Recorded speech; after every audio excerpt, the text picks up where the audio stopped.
Ukrainian jet STRIK Russian dam pluts, and a 17-meter blast erased a supply lifeline in under 4 seconds. At 16:30 hours, a Ukrainian MiG-29 was screaming across Donetsk at 150 meters towards the dam at Marivka, now a Russian supply highway. While the pilot had successfully used terrain to stay hidden so far, this would all change in a matter of minutes. Unknown to the pilot, 3 different Russian radar systems already had him painted. An S-400's Gravestone radar had locked him at 38 kilometers. A Tor-M2 was tracking from the south, and a Buk-M3 was warming up to the east. Enough overlapping missile coverage to turn any aircraft into aluminum confetti. The pilot's eyes locked on the reconnaissance feed streaming to his display. The dam had been turned into a superhighway of Russian supply trucks using Ukrainian civilian drivers. So, to avoid civilian casualties, the strike had to happen now. The MiG-29 was following the Dnepro River Valley, using the natural depression in the terrain to mask his approach. Flying at 880 kilometers per hour, just 150 meters above the ground, he had one advantage. As long as he stayed in the valley, the surrounding hills blocked him from radar. But that protection would end in 8 minutes when the valley opened up into flat farmland. After that, the final 8 kilometers to the target would be completely exposed, what pilots call the shooting gallery. Through the HUD, the terrain rushed past at 236 meters per second. Power lines appeared and vanished faster than conscious thought could process. The pilot was flying on instinct and muscle memory, his hands making corrections before his brain registered the need. This wasn't flying. It was controlled, falling with style. But avoiding becoming one with the Ukrainian countryside was the least of his concerns at this moment. The MiG's SPO-15 radar warning receiver was painting threats on its circular display like a very angry compass. Each strobe showed direction, but not distance.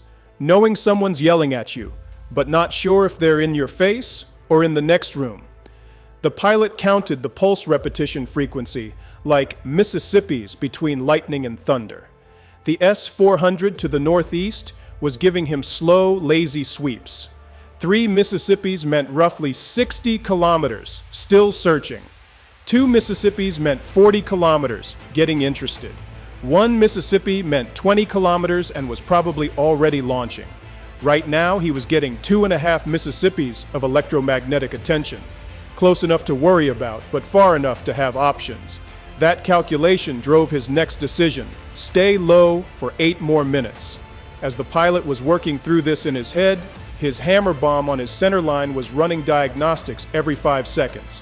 GPS signal strong, tracking 12 satellites, INS alignment stable, rocket motor armed. The bomb needed specific conditions to reach the target, conditions the pilot didn't have at 150 meters altitude. But thinking about that now was like worrying about dessert while your house was on fire. First, survive the approach. Then, figure out how to deliver a €250,000 weapon with a Soviet jet that predated the internet. Complicating things further, his fuel gauge showed 2,400 kilograms remaining. Home was a 142-kilometer round trip. At current consumption, that gave him 18 minutes over the target area before he was walking home. 18 minutes sounded like plenty until you factor in combat. Every evasive maneuver, every afterburner pulse, every climb would eat into that margin. The RD-33 engines were thirsty at low altitude, drinking fuel faster than a freshman at a college party. One extended evasion could eat all his fuel reserves.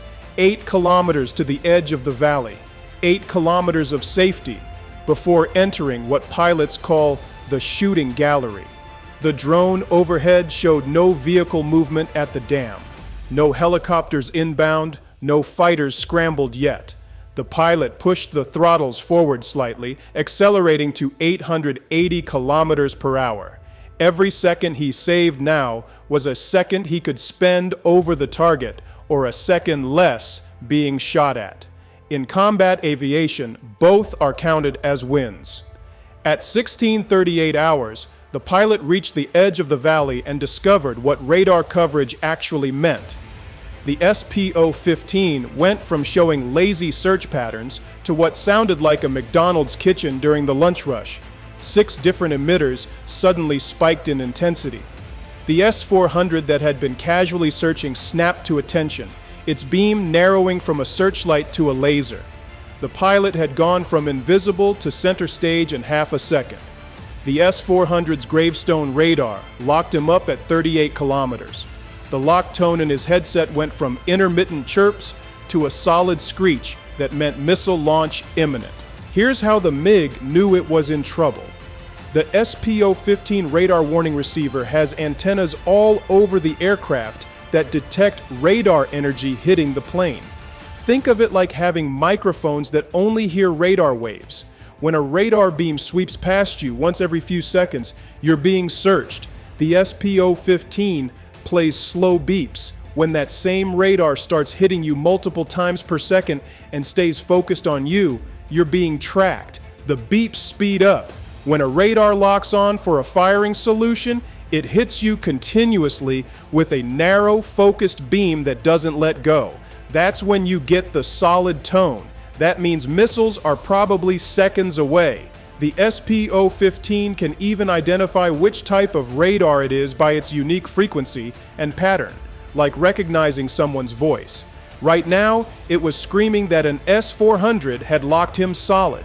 The engagement envelope of the S-400's 48N6 missile was 400 kilometers, but at low altitude, terrain and Earth's curvature cut that to maybe 40. He was at 38. The math wasn't complicated. He was already within range. The only reason missiles weren't already flying was reaction time.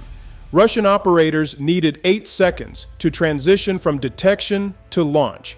The pilot had 8 seconds to break the lock or take a missile to the face. The pilot rolled into a knife-edge turn, pulling 7 Gs while maintaining altitude. The maneuver put his velocity vector perpendicular to the radar beam. When you're not moving toward or away from a Doppler radar, you have the same relative speed as the ground beneath you, 0 radial velocity. Doppler radars work by detecting the frequency shift of moving objects. No movement toward the radar means no frequency shift. No frequency shift means you look exactly like terrain. The radar literally can't distinguish between you and the Earth you're flying over. The lock broke, but the maneuver cost him speed and position. He was now heading away from the target, sapping energy. And now, everyone knew where he was. Suddenly, a Tor-M2 lit up 8 kilometers to the south, close enough that the pilot could probably see the vehicle if he looked. The Tor was different from the S-400. It used command guidance instead of active radar homing. The missile didn't have its own seeker. Instead, the ground radar tracked both the target and the missile, sending course corrections via data link every 0.1 seconds. This made it nearly impossible to jam. You couldn't confuse a missile that wasn't thinking for itself. The only way to defeat it was to break the ground's radar lock or get outside its tracking limits. The pilot snap-rolled left and dove for the deck, dropping from 150 to 50 meters in 2 seconds. Trees flashed past the canopy close enough to count the leaves. As he dove, his left hand found the countermeasures panel. He punched the chaff dispenser twice. 120 bundles of aluminum-coated glass fibers erupted behind the aircraft. Each fiber cut to exactly 2.5 centimeters, half the wavelength of the S-400's X-band radar. To the Gravestone radar, it looked like the MiG had suddenly exploded into a cloud the size of a football field. But the Tor operated in K-band at 35 gigahertz, requiring different length chaff. The pilot hit the second dispenser, releasing fibers cut to 4.3 millimeters. Now he had coverage across multiple radar bands, creating what pilots call a chaff corridor, a tunnel of false returns he could hide inside. The Tor's radar tried to track, but kept losing him in ground returns. At just 50 meters, he might as well have been driving a very fast car as far as radar was concerned. But the pilot wasn't done. His left thumb found the ECM pod switch. The SPS-141 jamming pod came alive. analyzing the Tor's radar frequency and generating false returns using something called range gate pull-off. It works like this. Imagine the radar as a flashlight beam searching for the aircraft. When it finds the plane, it focuses tightly on that spot to track it. The jamming pod creates a fake aircraft, a bright electronic decoy that appears right next to the real plane on the radar screen. Then the jammer slowly moves this fake signal away from the real aircraft, like sliding a bright light away from an object in the dark. The radar's operator screen shows two targets that gradually separate. Since the fake signal is stronger and brighter, the radar automatically follows it, thinking it's tracking the real plane. Meanwhile, the actual MiG becomes just another ground return, invisible in the clutter. On the operator's screen, he'd see what looks like the aircraft slowly climbing and moving away, while in reality, the MiG is still skimming the ground, heading in a completely different direction. The Tor's operator was now tracking a ghost that didn't exist, while the real MiG disappeared into terrain clutter. But flying at 50 meters meant flying on borrowed time. One power line, one unexpected hill, one moment of inattention, and he'd become part of the landscape. The pilot had to climb soon or risk what the accident report would call controlled flight into terrain, bureaucracy's way of saying flew into the ground while fully conscious. The release point was now 8 kilometers ahead. Whatever he was going to do, it had to happen now. The pilot made a choice that would have failed him in flight school, but might keep him alive in combat. Instead of maintaining a tactical advantage, he'd create chaos. If everyone was shooting at him, no one could coordinate. It's the aviation equivalent of starting a bar fight. Messy, dangerous, but sometimes the confusion was its own defense. His left hand moved to the countermeasures panel, ready to dump everything he had. His right hand gripped the stick, prepared for what instructors called gross maneuvering, and what pilots called trying not to die. 4 kilometers now from the minimum release point. The next 60 seconds would determine whether this mission became a success story or a cautionary tale. The fuel gauge showed 2,150 kilograms. Still enough time to get home if nothing goes wrong. But in combat, something always goes wrong. The only question was how wrong and whether you could survive it. At 1640 hours, the pilot did something that would make every threat receiver in eastern Ukraine lose its mind. He lit the afterburners and pulled straight up. The twin RD-33 engines roared to maximum thrust, orange flames extending 6 meters behind the aircraft. He went from invisible to broadcasting his position like a lighthouse on fire. Every radar operator within 80 kilometers just got their Christmas present early. Inside the S-400 command vehicle, the operator's eyes widened as the target went from barely visible ground clutter to a bright climbing contact. His fingers flew across the console. Target altitude climbing through 1,000 meters. Rate of climb 330 meters per second. Predicted altitude in 10 seconds, 5,000 meters. The fire control computer began calculating an intercept solution, but the target's trajectory kept changing. Every second required a new calculation. The operator selected 2 missiles and initiated the launch sequence. Authorization from battery commander granted, missile doors opening, target data uploading to missiles, launch in 5, 4, 3. The climb was insane. From 50 meters to 5,000 meters in 18 seconds, pulling 4 Gs continuously. The pilot's body weight quadrupled. His arms felt like they were made of lead. His head felt like someone was standing on it. His G-suit inflated, squeezing his legs and abdomen like a python. But at 4 Gs sustained, gray out was beginning. Peripheral vision was fading to tunnel vision. At 5 Gs, he'd lose color vision. At 6 Gs, tunnel vision would close to a point. At 9 Gs, he'd have 3 seconds before Glock, G-induced loss of consciousness. He was riding the edge at 4 Gs sustained, buying altitude with his remaining consciousness. But the maneuver had a method to its madness. By going vertical, he made himself impossible to ignore, but also impossible to predict. The pilot added a barrel roll to the climb, corkscrewing upward in a helix pattern to the SAM operators. His trajectory looked like a snake climbing a spiral staircase. The fire control computers were designed to predict ballistic paths, where something going X speed at Y angle would be in Z seconds, but the barrel roll meant constantly changing angles. The predicted intercept point moved in circles, never staying still long enough for a clean firing solution. SAM operators had to constantly update their firing solutions as his altitude changed at 400 meters per second. 3 different fire control radars achieved locks simultaneously. The S-400 to the northeast, a Buk-M3 to the east, and that persistent Tor-M2 to the south. The RWR wasn't displaying individual threats anymore.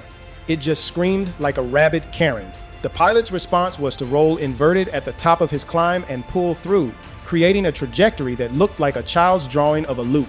No computer predicted that, because no sane pilot would do it. At 5,000 meters, inverted, nose pointing at the ground, the pilot finally had what he needed.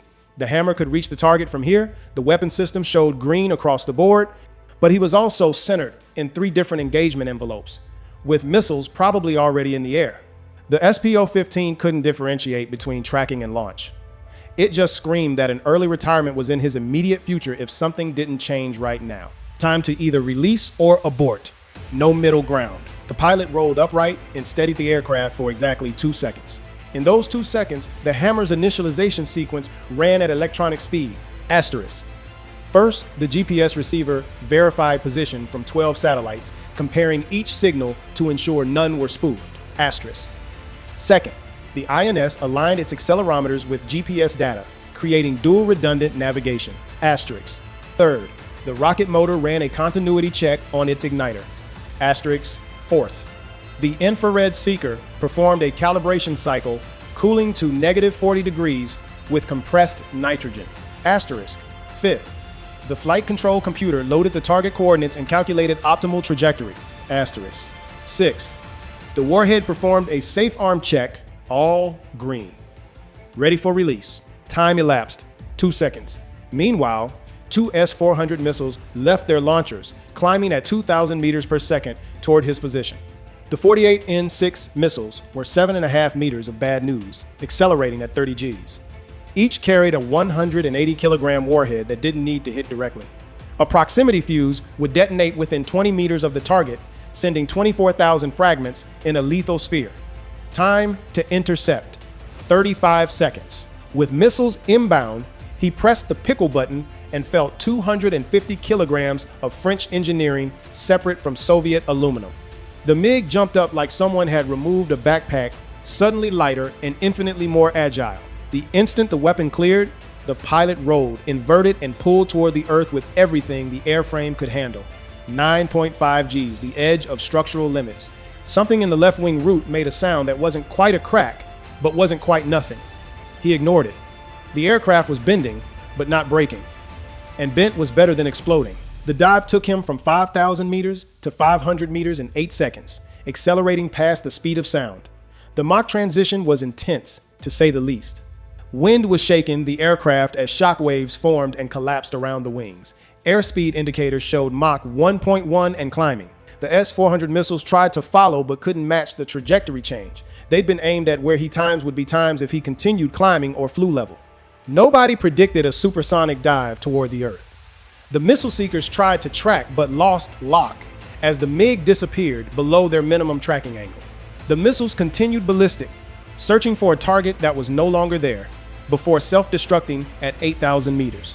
The hammer's rocket motor had ignited the moment it separated, pushing the bomb times up times while the aircraft went times down, asterisk. 2 objects that had been one now heading in opposite directions at maximum speed. The bomb climbed to over 8,000 meters, trading speed for altitude, preparing for its terminal dive. The pilot leveled off at 100 meters, threading between hills and using terrain to mask his escape. The missile threat was behind him, but fuel was becoming the enemy. The afterburner climb had sucked down 400 kilograms in 12 seconds.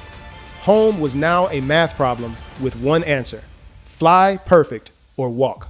Behind him, the Buk-M3 launched at the hammer, mistaking it for the aircraft. The missile would chase a bomb that couldn't evade, wasting $1 million interceptor on a target that was already committed to its trajectory. It's like shooting a bullet that's already been fired. Satisfying, but pointless. The dam was less than a minute away from discovering why infrastructure and military logistics shouldn't share space. Within 30 seconds, the hammer reached its highest point at 8,200 meters and tipped into its terminal dive. The infrared seeker activated, scanning the ground below in thermal wavelengths. The seeker's detector array, cooled to -40 degrees Celsius, could detect temperature differences of 0.1 degrees.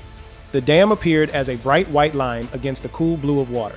8 hours of sunlight had heated the concrete to 35 degrees Celsius, while the water remained at 15 degrees. A 20-degree differential that looked like someone had painted impact here in thermal paint. The seeker's computer analyzed the shape, comparing it to preloaded templates. Linear structure confirmed. Temperature gradient consistent with concrete confirmed. GPS position within 10 meters of target confirmed. The bomb made a 2.1 degree correction. Now certain it had the right target. The bomb accelerated through 300 meters per second, then 320, then 340. At this velocity, the control fins made micro adjustments measured in millimeters. Each tiny movement changed the impact point by meters. The GPS confirmed position while the INS measured every acceleration. Two independent systems agreeing on one outcome. Impact in 10 seconds at exactly the same coordinates. 8 kilometers away, the Ukrainian drone operator watched through his camera as the hammer entered its terminal phase. His finger hovered over the record button. This footage would be on Telegram within the hour. The dam below looked peaceful, unaware that it had 7 seconds left as infrastructure. 6 seconds. 5. The operator zoomed in on the predicted impact point. 3, 2, 1. The hammer struck at 340 meters per second, carrying kinetic energy equivalent to a Nissan Altima hitting a wall at 2,000 miles per hour. The smart fuse detected concrete and detonated the 89 kilograms of explosive in less than a millisecond. The detonation created a pressure wave of 300,000 pounds per square inches, turning concrete into powder faster than it could crack. The shock wave propagated through the dam at 5,000 meters per second, causing the opposite side to explode outward before the impact side finished collapsing. The breach widened to 60 meters in the first minute as erosion undermined the remaining structure. The crossing point that had supported battalion-level logistics for 3 months ceased to exist in less time than a commercial break.